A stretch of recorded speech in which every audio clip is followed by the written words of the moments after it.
of people here to talk to us this evening. I'll introduce them on just to my side, just there. We've got Nathan Ledbrook and Charlotte Groom, and just below me here is Amber. Oh, me. So sorry, those guys, they are behaviorists and they are keen nutritionists and everything about dogs. That's them all over. Amber is a chiropractor and she works with those guys. And this guy in the corner here, that's quite difficult to do on the screen because it's all backwards. It's back to front. It's our friend Tony Nevin.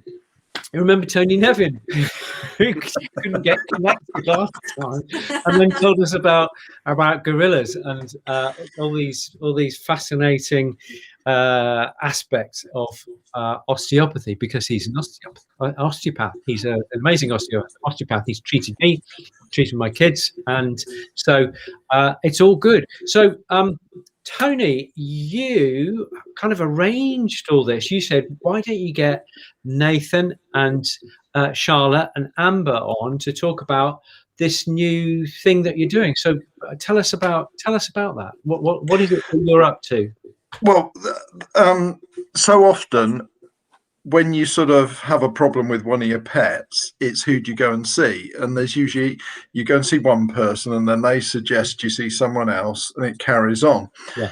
And through some mutual clients, we realized we were all sort of working together, but sort of in isolation. So we got together and it was mostly Nathan and Charlotte and Amber that were geographically closer. And so I sort of did what I usually do, drop an idea out in the air on the cuff and said, why don't we all work together? And that's what we've ended up doing in less than a year. We run these sort of joint clinics where we're looking at the behavior of the animal, the nutrition, and the musculoskeletal aspects and how they all affect each other. And unless you've got all three in balance, you're not likely to have a dog that can function to its optimum. Amazing. And what do you call yourselves? How can people find about your this? Speak to the guys above. Yeah. Speak to Nathan. These guys here. Yeah. So to Nathan and Charlotte really set it up. So so Nathan and Charlotte, tell us what you do, how you came across Tony, and what the new thing is, please. So yeah, we came across Tony last May. We met him just after the first lockdown. We were a purely training company last year, and then as of January, we created Holistic Hounds. Holistic Hounds. That's how people can get in touch with you. That's Yeah. how people can get in Holistic Hounds. Cool. Holistic. I'll write it up. Here we Perfect. So we created Holistic Hounds in January when Amber joined us. Yeah.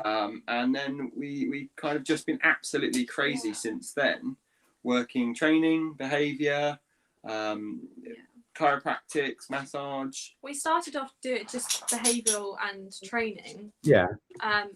And I've always had a keen interest in holistic health and holistic care. My first dog was an elderly Patterdale that I really struggled with. She had seizures all the time. Yeah. And we ended up doing everything holistically for her because no one could figure out what was going on with her medically. Everyone just kept saying that she was physically healthy.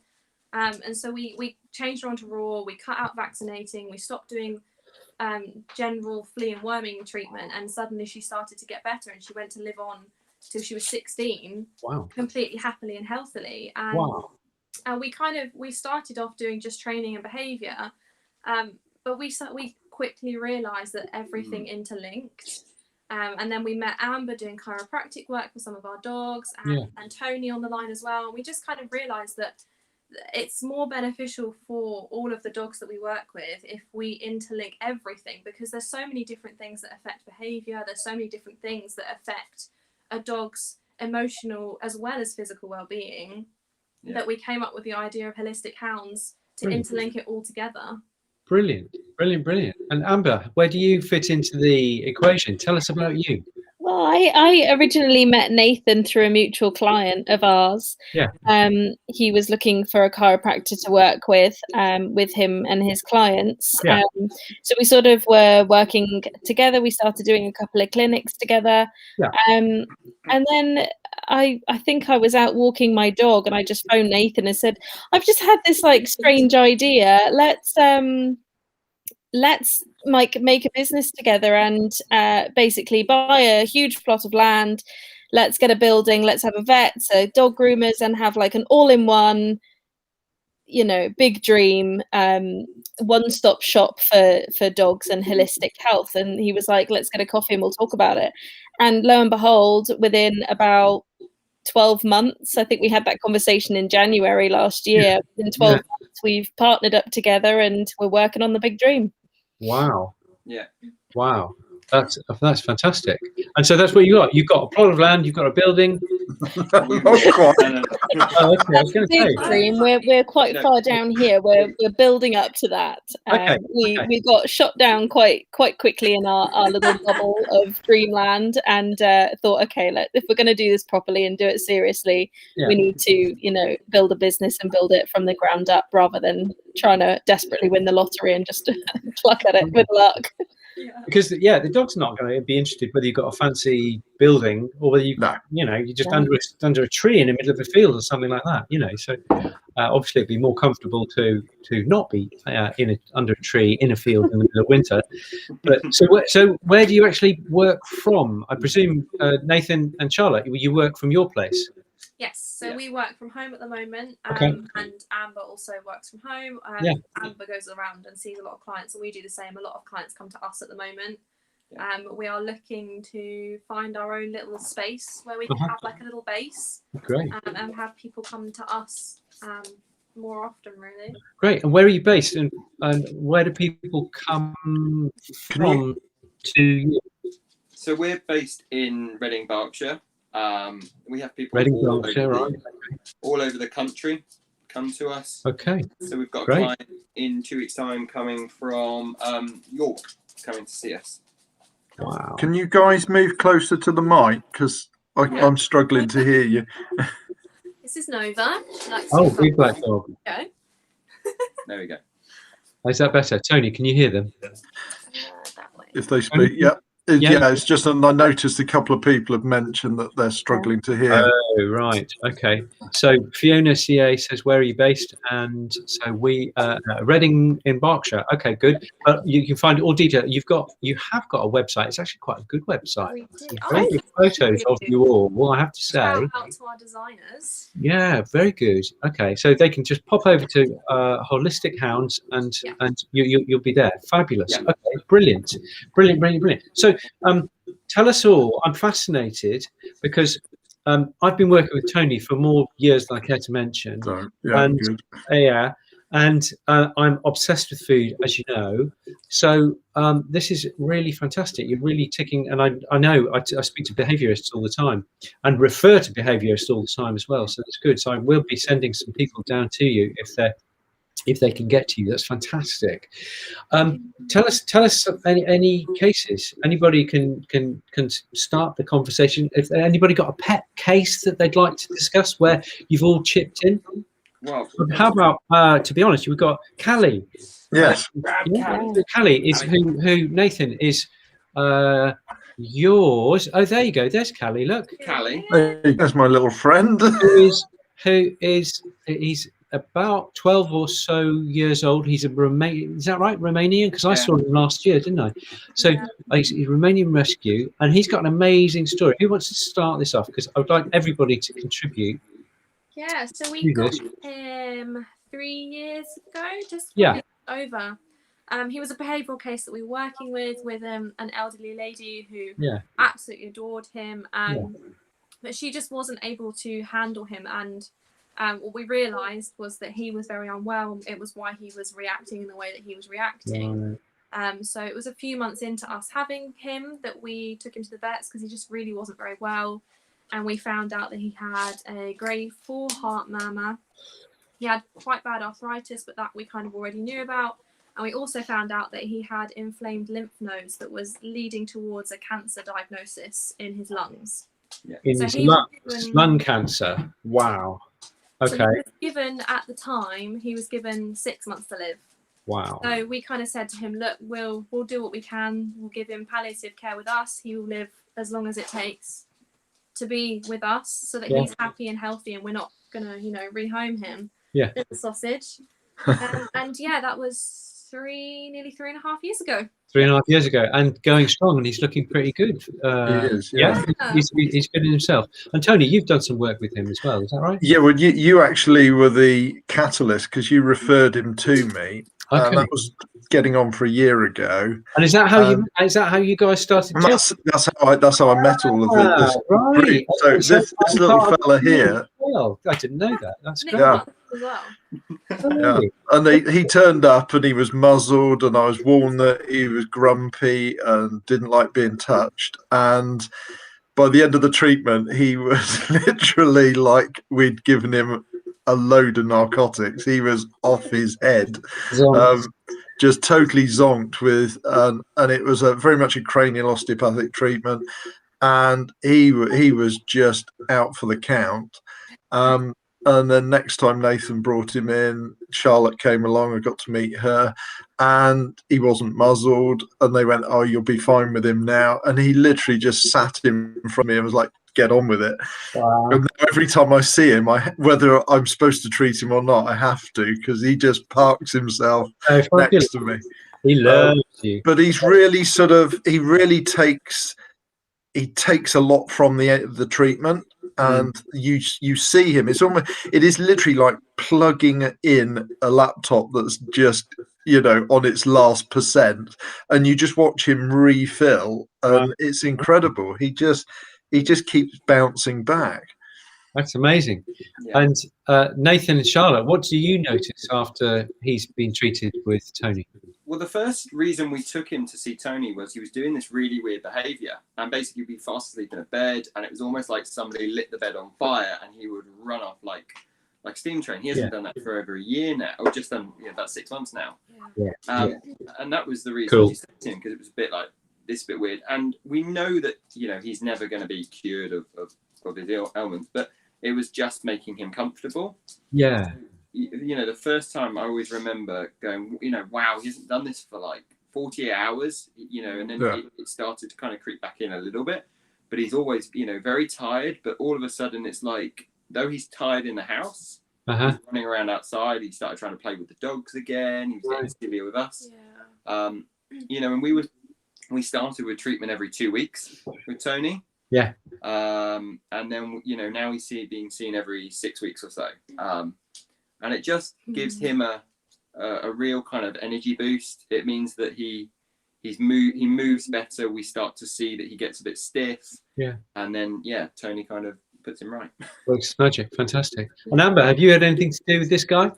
I think I treated Callie when you first got him. I think I've only treated him once, but it was way back when you first took him on, so quite a long time ago. Yeah, yeah. Have you got any cases, Amber, that kind of spring to mind where you've been working with the other guys? Yeah, actually a really good case that we had between us. Again, I only saw a couple of times, but we saw such a big difference in the dog, and that was Marley. The Chalky Lab, he was lovely, and I think he was one of the first clients I saw with you guys. I think I saw him at the clinic and then saw him again in a car park guys when you had him on residential. And he pulled like a steam train on a harness, and everything was built. His chest was built up. He had no back end. His musculature was just all upside down. He was just completely built backwards. But after a couple of treatments and getting rid of the harness and working with these guys, I believe, and still is, he's doing really well. Great. Changed his way of going. Brilliant. Really balanced. Okay, great. Okay, sorry, Tony. I was just going to, sorry, I didn't mean to butt in. Another one that sprang to mind was Nova, the big black dog you saw. She was getting bouts of incontinence. Oh. And She's had a lovely story as well, yeah. Yeah, if you tell the story and then. So she is, again, she's a behavioural case that we were working with. Right. What age and breed is she? She is now a 3. She's a 3-year-old German Shepherd. GSD. Oh, right. Okay. So we started working. We have a look at her. Yeah, Yeah. no, come here. Does she want to say hi? Down. No, come. Come here. It won't be calm. And is she living with you, or does she live with you permanently She now? lives She's with us ours. permanently. Oh, she is. But yours, right? You've taken her on. Okay. Yeah, she She- came for behavioural. Yeah. She's There's not. a theme here. She's not really Yeah. built. She's not really built for bee life because she's just kind of a black blob. We can't Yeah. make her out. And she looks gorgeous from what I can see. She's so sweet. Oh, good. Yeah. Black thing sitting there. Yeah. Brilliant. So she came in for behavioural training. It wasn't working out with her owner. Her owner was just not very well and wasn't able to handle her. Yeah. She's been very badly abused as a puppy. She was starved and beaten, absolutely petrified of people. Yeah. And she came to us and just never showed aggression. So we ended up keeping her. And was it last year? Just over Last February, we adopted her last officially. February. Okay. And it wasn't long after that we found a lump on her tail. It came back as cancer. So kind of mid last year, she had her tail removed. So she has about this much of a tail left, little stump. Yeah. And we were really, well, I was particularly very worried because it's such a big operation, and you really don't realise how much of a difference that makes to their life, not just balance, but a load of other stuff. Yeah. Communication. Precisely. Yeah, exactly. Yeah. And Yeah. we were speaking to Amber and Tony throughout the whole process, making sure we were preemptive about treatment plans. We were working with building up her core muscles so that she was able to support herself when she wasn't having the tail. Okay. And it wasn't long after the operation that she started to become incontinent. But completely randomly, bless her heart, she'd be asleep on the floor. Yeah. And she wouldn't even realise she needed the toilet, and then she would have wet herself. Yeah. So we actually went to Tony. Okay. Because I remember emailing you, Nick, as well about Yeah. it. We were really concerned. I was like, look, and it was just so intermittent. And she might do it once, and then she might do it 6 times a day. And the vets that did the operation, they were great. We ruled out urine infection, but there was a concern that something underlying was going on. Yeah. That obviously wasn't presenting itself. And I remember we took her down, saw Tony, because she basically runs almost like a Doberman now. She runs really square compared to nice and stretches out. Yeah. And on the 10th day, she completely stopped. Wow. Because I remember you, Nick, going, just hold off. I'll see her after day at 10. But let's wait till day 10. It was weird because, from a biomechanical point of view, her whole back end, instead of that graceful extended hindquarters, the legs were suddenly almost vertically under her. Okay. And when you think about all the sort of myofascial trains going up in, around the bladder, everything, and then all the nerve supply to the sort of from the kidneys, ureters, bladder, urethra, all of it had been altered. Yeah. And she went into the treatment really well. She's quite, as you can see, she's bouncy, she's hyperactive. And so it was fun just keeping her quiet enough to treat when you think you're actually trying to inhibit and calm everything down.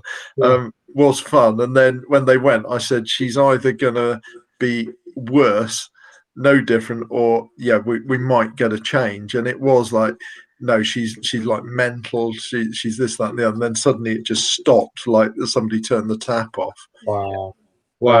Amazing. Brilliant. Amber, did you have much to do with her case?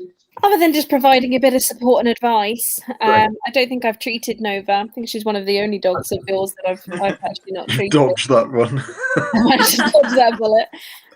But we did do some stimulation with the phototherapy and things for her scar tissue healing and things like that.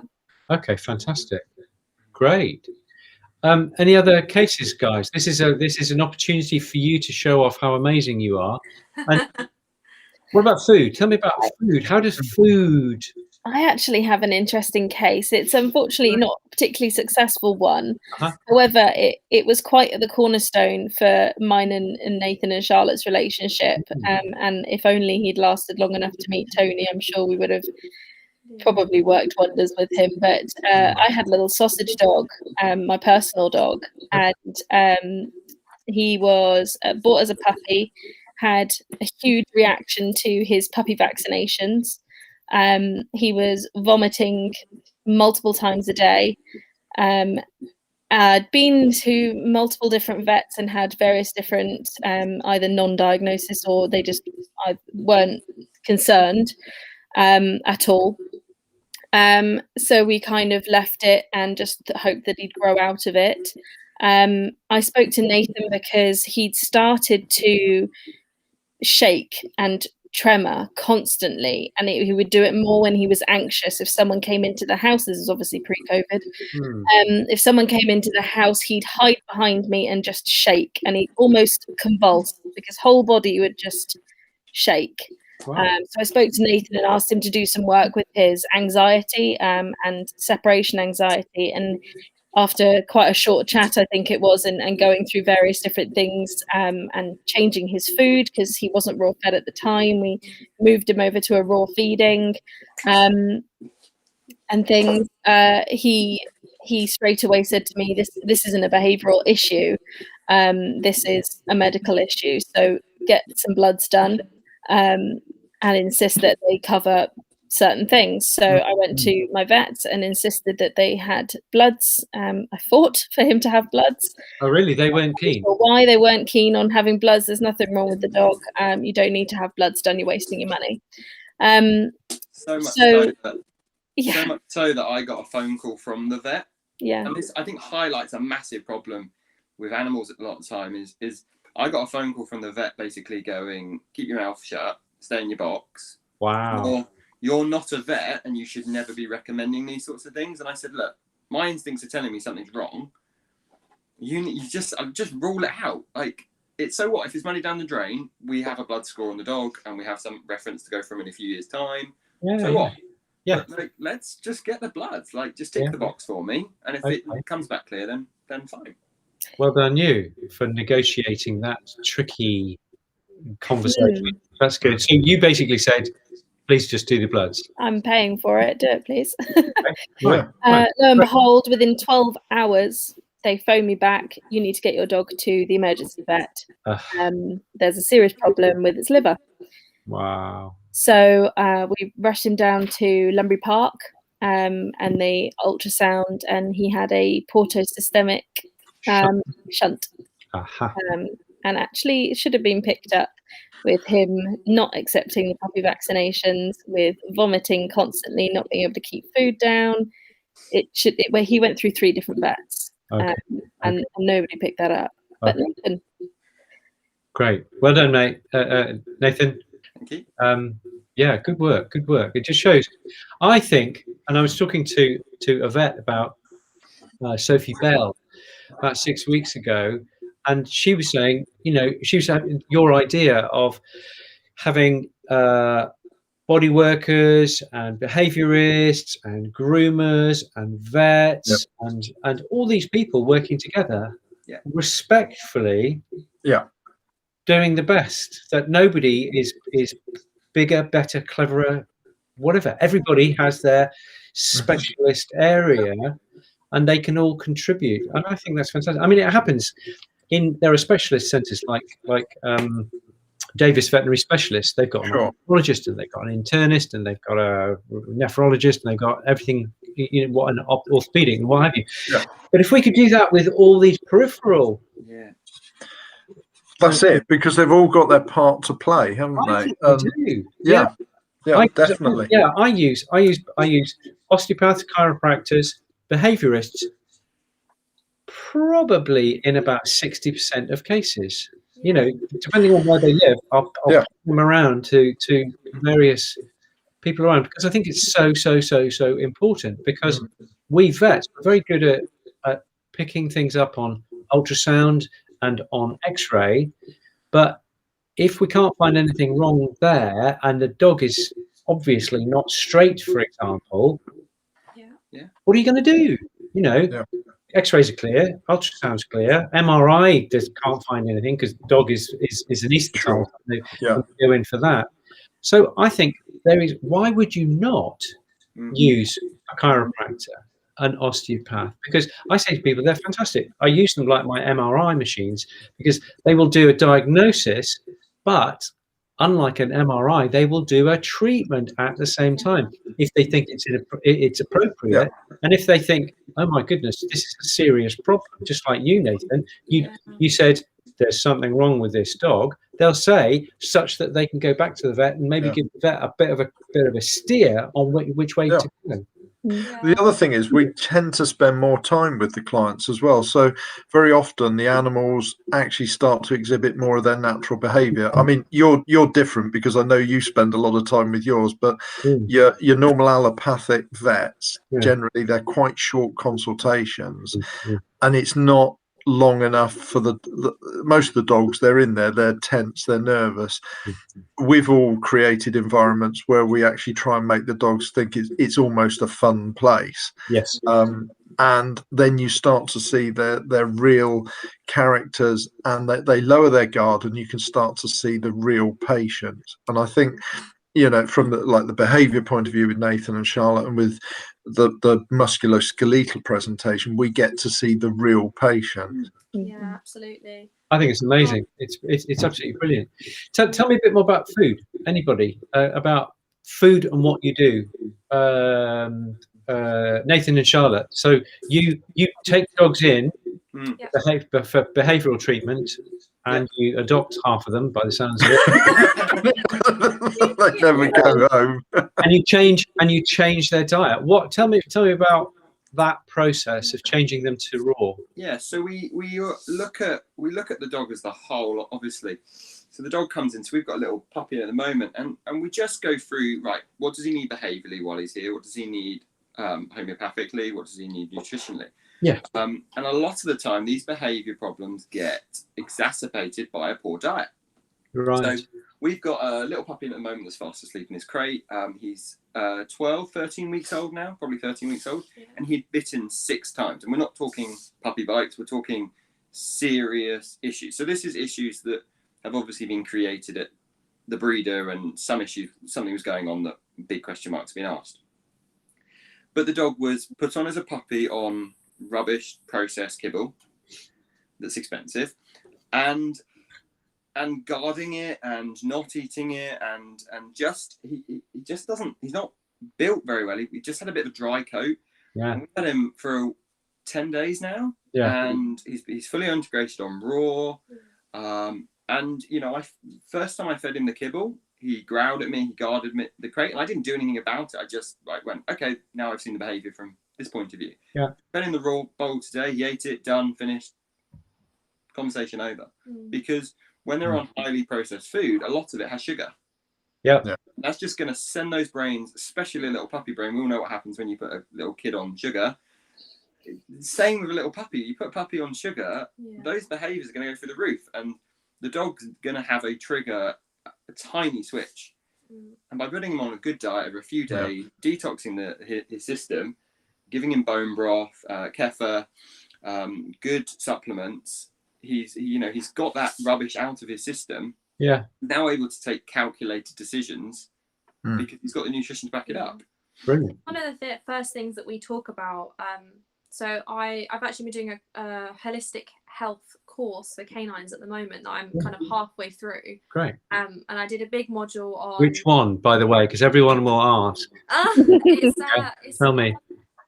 The Centre of Excellence. So it's an online study group that's... Okay, I think I know that one. What's it called? Centre of Excellence? Yeah. I'll write it up here. So the course is called Canine Holistic Health Diploma. So I'm about halfway through now. So Health Diploma. Yeah. By Centre of Excellence. That's it. And do you rate it? Do you think it's good? Yeah, I'm really enjoying it. It's really okay, good. that's because they're few and far between good courses. Yeah. Okay, I'm just going to block out Tony for a second there. That's fine. It covers a whole host of things. And one of the first modules was on nutrition, So looking at how different nutrition affects dogs, things to look out for. I did a couple of studies on different food brands and the kind of stuff that they're in, that stuff that are in them. Yeah. And it's one of the first things that we now talk about, because it does make a huge difference. And, you know, we're very aware of it as people. We know that if we sit and eat a load of McDonald's every day, that we're not going to feel great.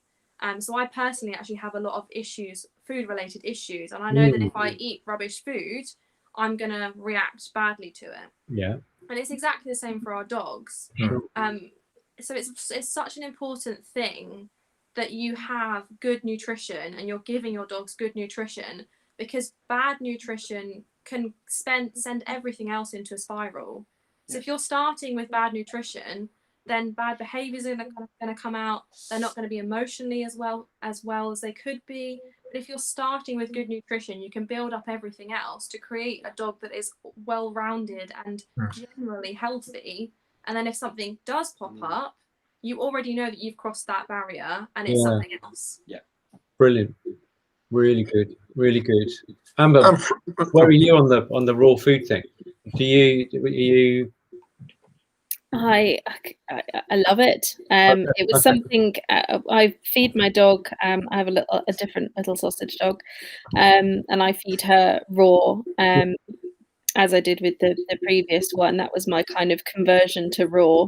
So when we got her, we were always going to feed her raw. So I personally haven't seen any other kind of feed in her, although she did come to me as a puppy after eating pretty much ham and cheese. Not entirely sure why you would feed a puppy ham and cheese. Could be worse. Could have been on kibble. Yeah. That's true. But yeah, I love it. I think it's great. She's so healthy, and you can really quickly tell when something's not right. Like Charlotte said, you're instant. I know her food and what she has intaking is good quality, and it's decent food, and it's what she needs in terms of proteins and carbohydrates and things like that. So, you know, when I'm checking her poop in the garden and things like that, which I do quite often for fun, I can tell when something's not quite right, and there's a change in her behavior, a change in her coat. She drops weight quite quickly, so you can quite quickly see a difference. What about you, Tony? Where are you on the raw thing? I'm not sure whether we spoke too much about. I think we're talking about gorillas and. Yeah, we were gonna come back to it. So I guess today's the day we come back to it. No, I'm fully on board, but I think people need to look at it properly and stop listening to the hype on social media and that, where people who don't know what they're talking about make rash comments. And I think, do it. It is by far, I think, the best thing, but do it properly. Don't play at it. Do it properly. Speak to people like yourselves, and just get the quality stuff. Don't skim, and don't feed the dogs inappropriate things, and don't try and you've given brilliant talks on it where you talk about how to sort of create the ideal mixes and stuff like that. And now there's plenty of decent books out there and products that make it easier, so people who've got busy lives can do this and do it properly. Because as everyone was talking, I was just thinking, it's when you're talking about puppies being fed the wrong things, and you're thinking that's the building blocks of what Amber and I end up eating, working with. And if you build a house with rubbish materials, you've got a rubbish house. It's the same for a living body. And the trouble is that goes right into the central nervous system as well. They're all cells, and it's not just muscles and bone and ligaments and that. If the central nervous system doesn't get to grow properly, you've got a compromise for the rest of that individual's life. So it's a huge responsibility when you get a pet of any kind, or when you have children, that you feed them the right things, because by the time they're adult, it's too late. Very much so. And fats are so important for the nervous system. So really good quality, a range of really good quality fats and omega-3s going in. I was amazed that there's no obligation to put omega-3s into kibbled food. Yeah, which is mad. Which is mad. Insanity, isn't it? Yeah. It really is. And the other it's also this thing of like where people say, "Oh, I give it salmon because that's rich in omega." Well, it depends if it's farm salmon or wild salmon, which balance of omega-3 to 6, and you know all this. If you've got too much 6, then the body can't absorb the right quantities of 3, and it goes on and on. So you don't want corn-fed farmed fish. You need wild caught if you're going to use that as just a single example. Yeah, I would say all my dog patients need to be on fish oil, alternating monthly with flax oil. Fish, and then fish, and then flax. That's it. It's so easy. No exceptions. Virtually no exceptions. It's such a simple thing. It's really, really. And this is it. And luckily, with people like you that are out there now forging ahead with this, and actually with the Raw Food Society and everything, it's making it accessible, so people no longer need to talk to so and so down the road who reckons they're doing it right by buying chicken wings from the supermarket and just chucking them in and wondering why the dog's not doing so well. Yeah, very much so. And if you don't want to spend money on me or any other of the raw vets around, and you can find raw vets, by the way, on rfvs.info, RFVS, Raw Feeding Veterinary Society.info. There's a little tip.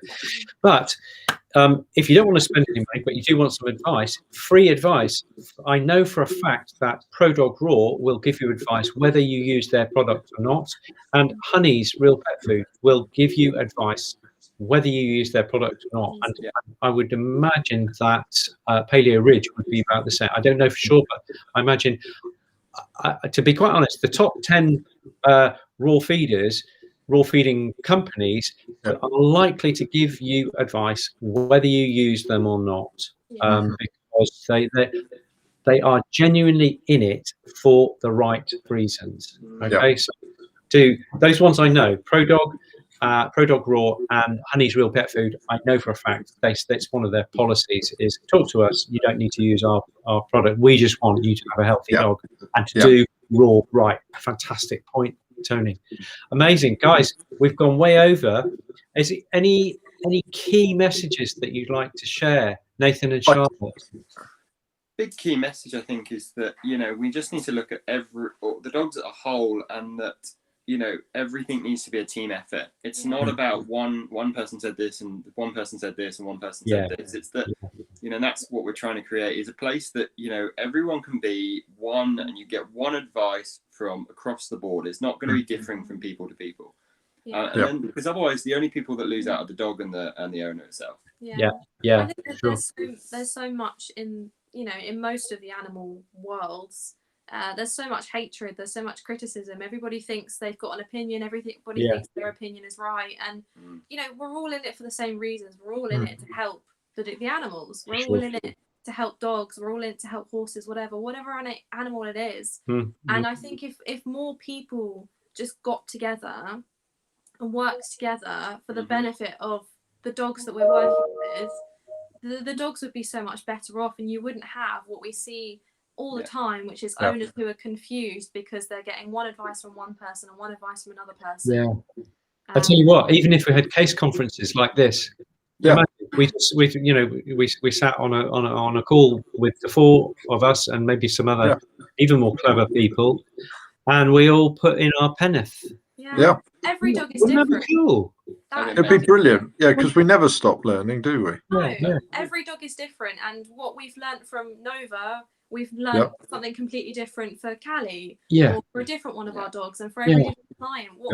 One dog is not going to work for another dog, and that's why it's important to be open-minded and to be continuously learning and improving, so that we can better ourselves, but also better the services we're providing to owners. Great. Definitely. Any final thoughts? Well, there was actually a question came in whilst we were looking, and it was about laryngeal paralysis. Yeah, from Karen. And it's something that we do see quite a bit of, and because it's a branch of the vagus nerve, the right recurrent laryngeal nerve hooks round on itself, and so it can quite often in dogs it can become a problem. Yeah. Now, because of that, you then end up with all the changes in the soft tissue tension in the neck and down in thoracic inlet. And she was mentioning about the tremor in the front leg, and then sometimes when they see that tremor, that there's occasionally a seizure.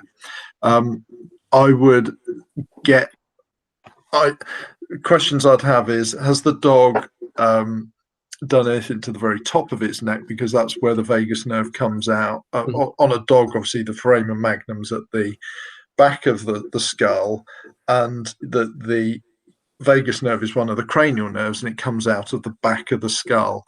And so any dog that's either run into something, been ragging something, or been doing fly ball or agility or anything like that, or has taken a tumble, they can very easily really upset this area. And what I would suggest is you get somebody to treat that, and in particular the hyoid mechanism underneath the throat is really important to free that up.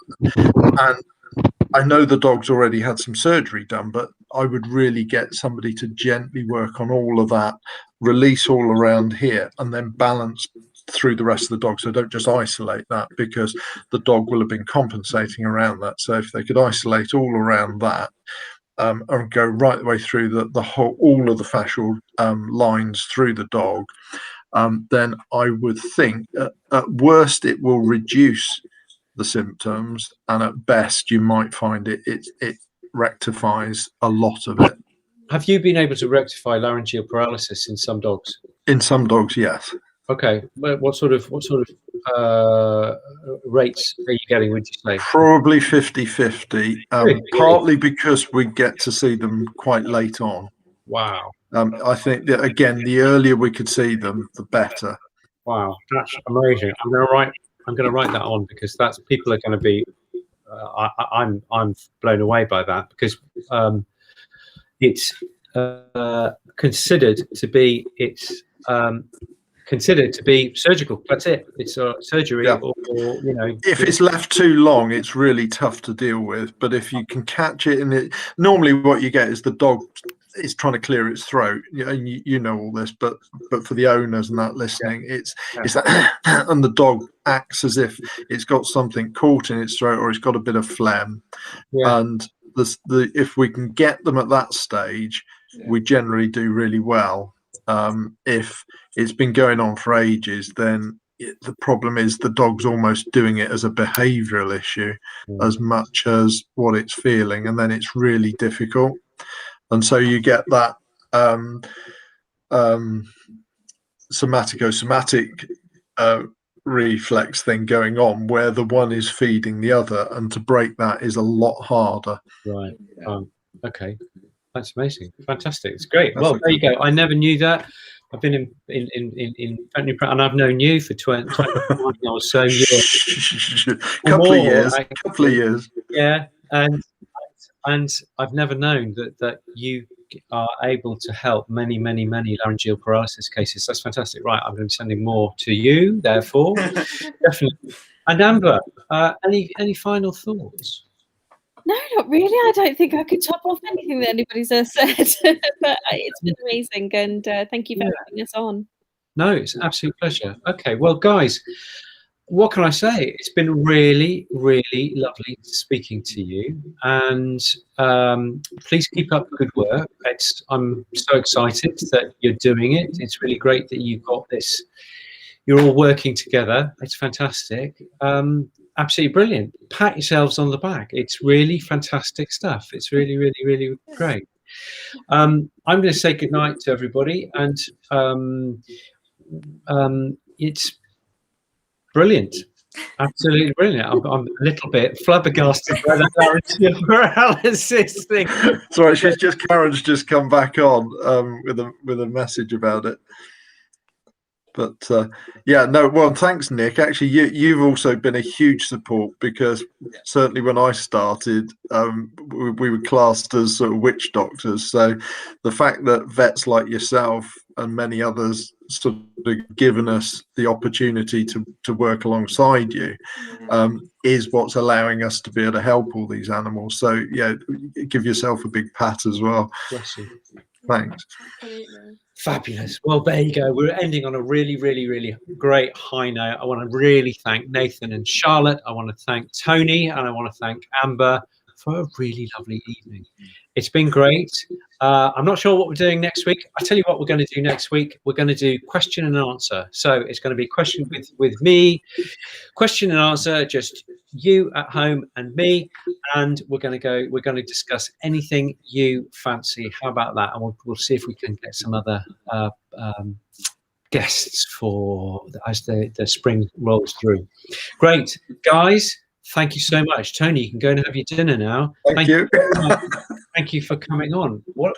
And we now know that we can do 4 at once. Excellent. That's great. Sky's the limit. What should we'll try and get 20 on? Excellent. Yeah. Maybe. Brilliant.